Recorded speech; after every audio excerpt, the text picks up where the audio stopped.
October crept up so suddenly. I crave cozy life at the moment as the outside gets gradually colder, and I find myself staying at home more than ever this autumn. I make warm porridge for breakfast, light a candle and snuggle up in the same corner all day, working, reading books and daydreaming.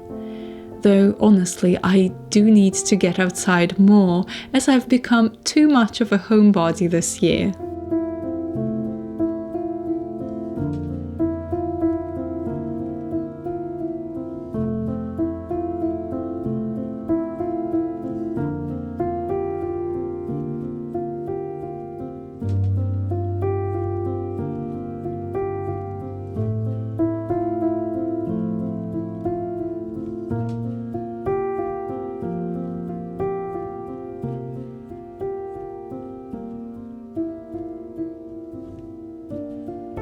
I believe I'm not the only one feeling like this year swept past too fast and the seasons didn't feel much like themselves this time.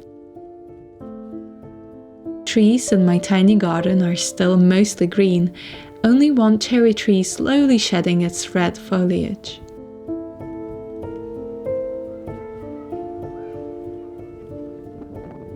After long rainy spells, it feels like nature is happy staying green for longer this season, and I don't think we'll get this typically beautiful golden autumn until mid-November. But even still, whenever I go outside, I smell autumn so vividly in the air. I find rare golden trees and marvel at their color. I always tend to hurry time, but nature reminds me that everything in life comes when it's meant to, so I let go.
I am not spending money on autumn decor this year, as there are other priorities I'm currently trying to focus on. I'm using dry leaves I collected over the past Octobers and dried between pages of books. Dry flowers from previously store-bought or wild-picked bouquets. Gold-painted picture frames and old books create a lovely autumnal atmosphere.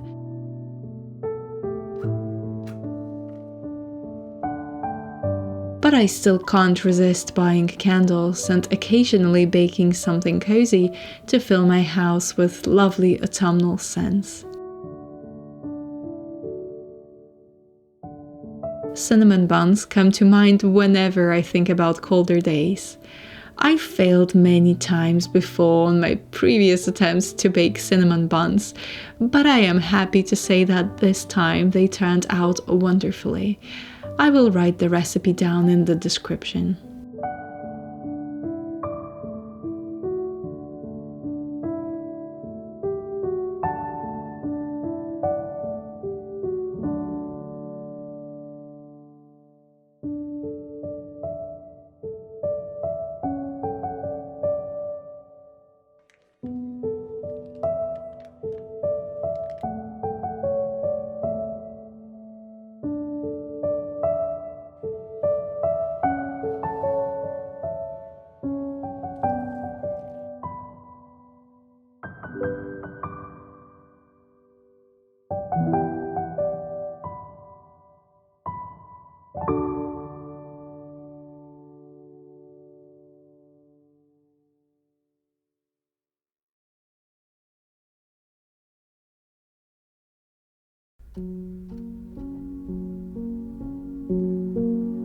Weekends are the days when I explore the most and spend some time filming around beautiful English villages and national trusts.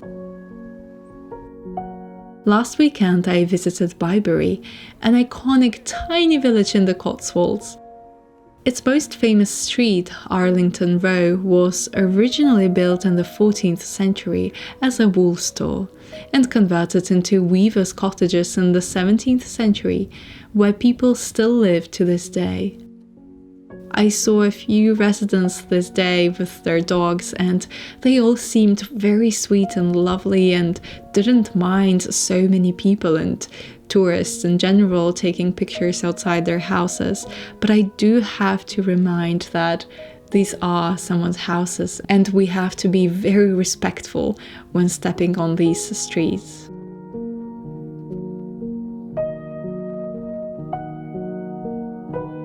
I am endlessly fascinated by history and imagine myself traveling back through time each time I step outside.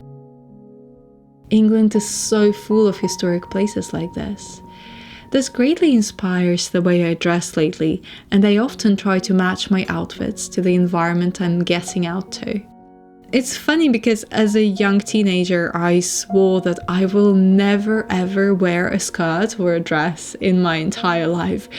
But look at how things have changed.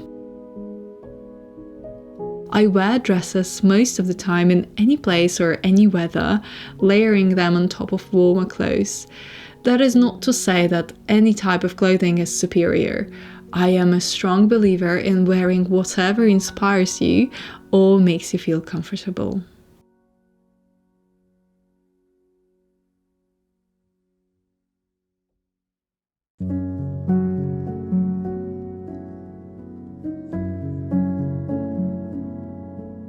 Anyway, back to my cinnamon buns.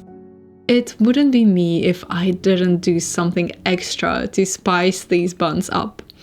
I call these sticky caramel apple cinnamon buns, and they turned out so good.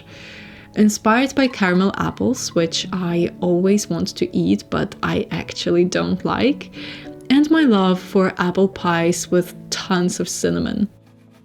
I still have a lot of apples left from that time I went apple picking in the orchard, and I had to put them to good use.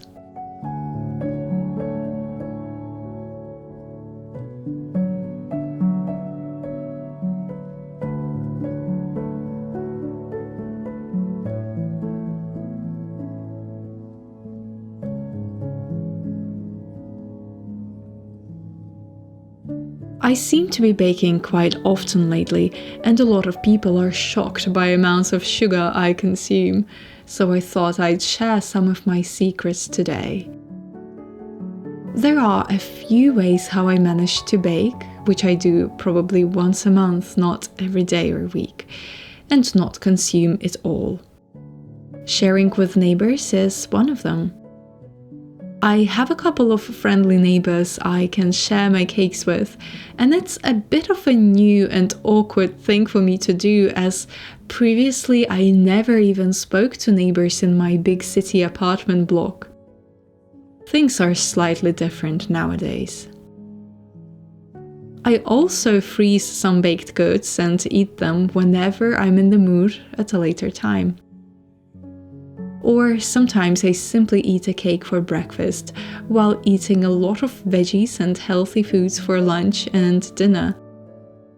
I am a sweet breakfast type of person, usually gravitating towards a warming oat porridge with fruit, so cake is a happy alternative. Also, if you ever tried to follow one of my recipes, I often mention in the description that I add way less sugar than regular recipes call for. Sometimes I cut sugar by half. I have a sweet tooth and a great love for chocolate, cinnamon and fruit pies, but to be honest, most commercial cakes or typical sweet recipes are still unbearably sweet for my taste.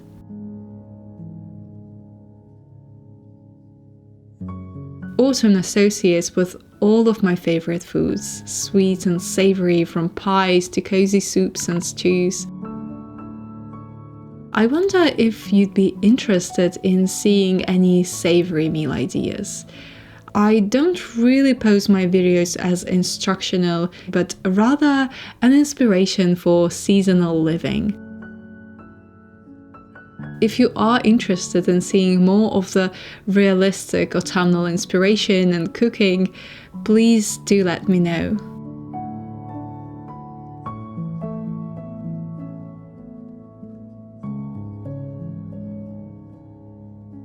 Thank you so much for spending this quiet October day with me. I will see you next time.